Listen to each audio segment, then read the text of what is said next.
from China's point of view, I mean, I just put myself in the shoes of the Chinese government and say, look what's going on. We've lost control of the pricing. We controlled the price for the last 3 decades. Okay, fine. That's brilliant. We can't control it anymore. We have lost that. Why? Because India is now going through an industrial revolution at the phase where China was 25 years ago. She's growing, and demand for silver, yet for industrial purposes, is just absolutely enormous. And on top of that, of course, throughout Asia, you would think that there would be some silver sort of coming out, scrap and all the rest of it. But no, the Asians hang on to their scrap because do they want silver or do they want rupees or reals or, it's a no-brainer. They hang on to their silver. The squeeze, I think, has only just started. Now, I wouldn't claim to know how this is going to progress minute by minute or day by day. But it's clear to me that silver has still a lot of upside because it's turned into a Giffen good, one where a rising price basically doesn't produce supply. If anything, it encourages demand. It does the reverse of what, the charts that we've all been shown do, sort of rising demand gets capped by price. Price, the function of price basically is to balance supply and demand. So you get the increase in supply at the higher prices. That's not going to happen, and it's not happening now. It's an interesting thing. I ran the bank participation report off, the December one, a couple of days ago, because there was I think it was an AI bot, which came up with this sort of wonderful thing about how the US banks were in trouble, they were terribly short, da-da-da-da-da. But actually, if you look at just at paper, the the US banks are actually long of silver on COMEX. And but if you look at the foreign banks, or what they call non-US banks, they're the ones who are short.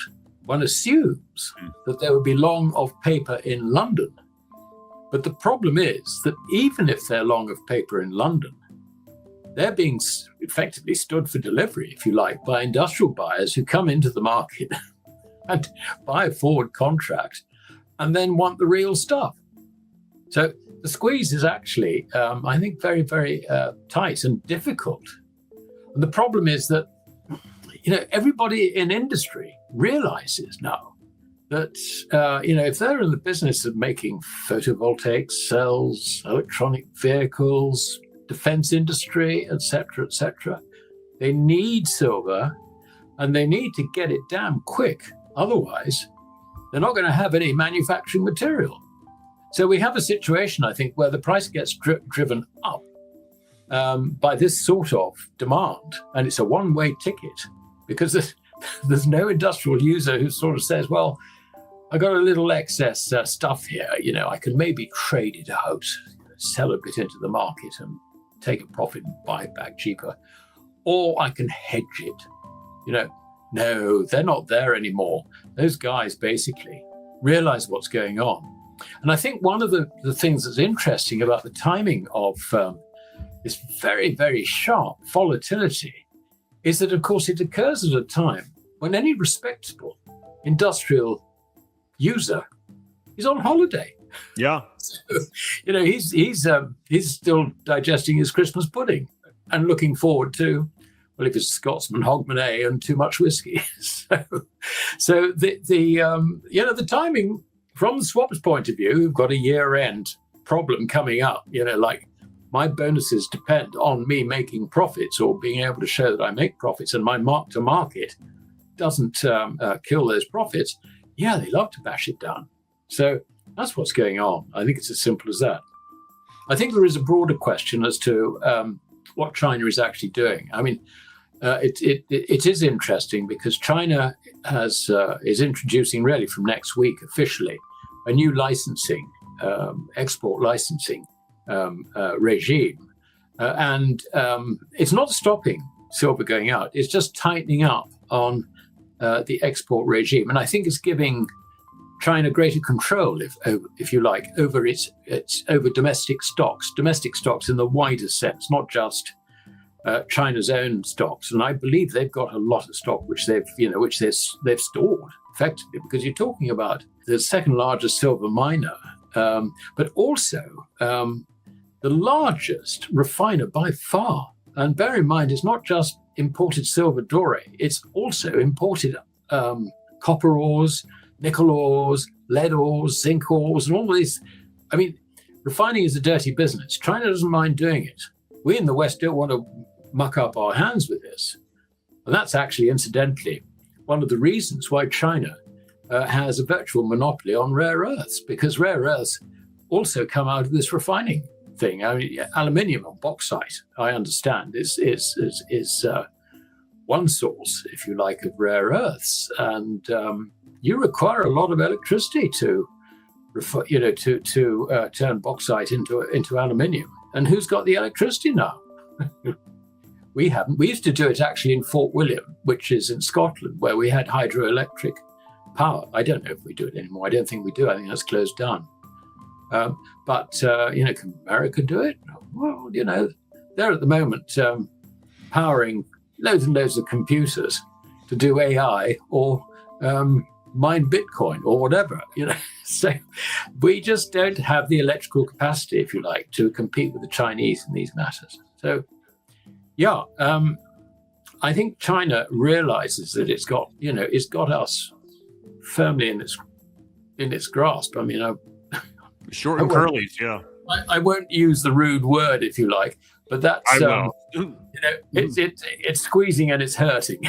I don't think it's price control as such. I mean, it's the consequence of many years of demand exceeding supply. I mean, just look at the Silver Institute tables. They show for the last 5 or 6 years or whatever that there's been more silver demanded than supply. And the difference has always been made up by the category they call investment. Yeah, it's not investment. It's Chinese stocks, basically. I mean, the fascinating thing is that in 2023, China supplied silver to the West. I can't remember the exact figures, so please don't hold me to it. But I think we were looking at something like 300 million ounces being supplied to the West. Well, the fascinating thing is that the supply is actually to the UK, Singapore, and I can't remember, there's another one. I mean, basically it was going into financial centers. And then in 2024, again, it was about 300 and something thousand ounces. Sorry, 300 million ounces. I'm talking millions of ounces. And that went to what I would call more industrial countries. So you could see that what was happening is that it was getting vaulted in places like Singapore, London, Switzerland, wherever, where the vaults are in 2023. But in 2024, it was definitely being drawn down by industry. Look, this is important to understand, because this is why China is trying to restrict, if you like, the export of silver. I mean, there's no doubt about it. Silver, as far as China is concerned, the importance of silver is absolutely going off the charts. They cannot afford to lose stocks. So I think that's really why they've got this new licensing regime. It's not a question of China stopping all exports. No, not at all. But she wants to just really control them. So I think that's what's going to happen.